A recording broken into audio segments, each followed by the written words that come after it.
Tim PKKM melaksanakan penilaian kinerja Kepala Madrasah MAN 1 Model Banda Aceh. Penilaian kinerja Kepala Madrasah atau PKKM merupakan kegiatan rutinitas tahunan untuk menilai kinerja Kepala Madrasah, karena Kepala Madrasah yang profesional dapat merumuskan sebuah mutu lulusan dari madrasah yang dipimpinnya. Kepala Madrasah sebagai pimpinan tertinggi di dalam suatu madrasah mempunyai tugas yang kompleks dan sangat menentukan maju mundurnya suatu madrasah. Ketua Tim Penilai Kinerja Kepala Madrasah atau PKKM, Dr. Andes Muhammad, mengadakan penilaian kepada Nursia SAK MPD selaku Kepala Madrasah MAN 1 Model Banda Aceh di kantor Kepala Madrasah MAN 1 Model Banda Aceh, Sabtu 23 Januari 2021. Penilaian kinerja Kepala Madrasah dilaksanakan oleh 4 orang pengawas madrasah Kota Banda Aceh, Dr. Andes Muhammad, Mahyudin MPD, Khairani SPD, dan Dr. Anda Khatijah.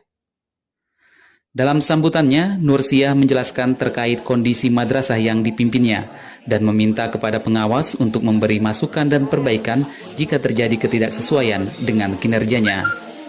Sementara itu, Ketua Pengawas Madrasah Dr. Andes Muhammad menjelaskan tujuan dari kegiatan PKKM untuk mewujudkan madrasah yang baik dengan memonitoring kinerja kepala madrasah dan jajarannya.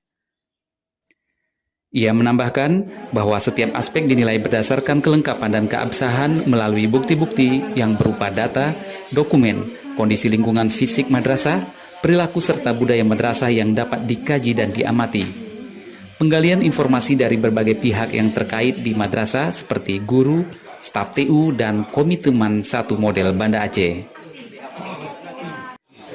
Untuk diketahui, PKKM merupakan proses pengumpulan, pengolahan, analisis dan interpretasi data tentang kualitas kepala madrasah dalam melaksanakan tugasnya. Kinerja kepala madrasah dinilai berdasarkan 6 komponen penilaian.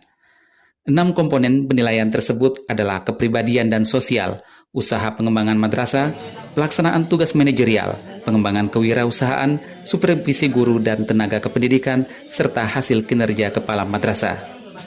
Tim Liputan, Mansa TV, melaporkan.